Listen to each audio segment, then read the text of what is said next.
The Vineyard Laborer's Task. BD number 6731. January 8, 1957. Every person's task on earth is to place himself in a state which allows for heartfelt contact with me in order to then be active as my laborer on earth and to participate in redemptive work by informing their fellow human beings of their task on earth so that they will not live their lives on earth as human beings in vain but that it will result in the soul's freedom after an infinitely long time of constraint. And a person who has decided to be of active service in my vineyard shall also make every effort to perform the duty I have assigned to him. He should only ever wait for my instructions which he can feel within himself if he cannot hear them through the inner word. For each person is assigned a position in which he can make best use of his strength. I need faithful vineyard laborers everywhere. Diligent work shall be done for me and my kingdom in all places, and wherever I kindle a light it should be carefully guarded so that it will not be extinguished, and darkness spread across people who are in most urgent need of light. I will bless the silent, diligent work of every servant. Such work will never be done in vain, because all sources of light, all places where work is done for my kingdom, are surrounded by souls which have already departed from earth, but which need just as much help as the people on earth.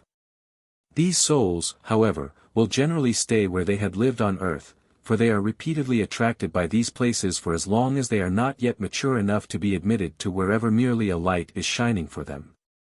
During these last days there is great spiritual adversity on earth as well as in the beyond, because the act of renewed banishment must be feared by all souls which cannot obtain a small ray of light prior to this.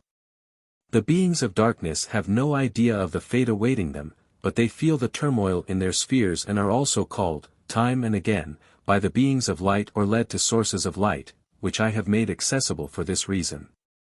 It is therefore the task of every servant in my vineyard to be fully committed to his duty and not to shy away from difficulties because I can and will resolve them as soon as I recognize my servant's willingness to accomplish his task on earth. No insurmountable obstacles exist for me, be they of a spiritual or earthly nature. With my strength every servant in my vineyard will always be able to work successfully, for it will be bestowed upon the person who wants to use it for me and my kingdom to benefit the unredeemed souls. And a vast amount of detailed work needs to be done, for this incorporates the blessing.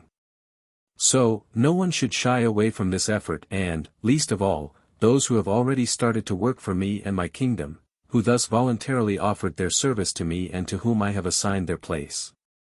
Nothing happens by chance, nothing is determined by your own will once it is inclined towards me. But my adversary will want to hinder you. He will try everything in his power to keep you from your redemptive activity, and therefore you will have to fight against difficulties. But do you doubt the fact that my power is greater? Do you doubt that I will, time and again, find ways and means when it comes to being active according to my will? However, I also expect you to strongly believe in my help and your constant willingness of continuing the work which has already begun for me and my kingdom. You must fight but not let my adversary become victorious, then my blessing will also rest upon you and your actions. Amen.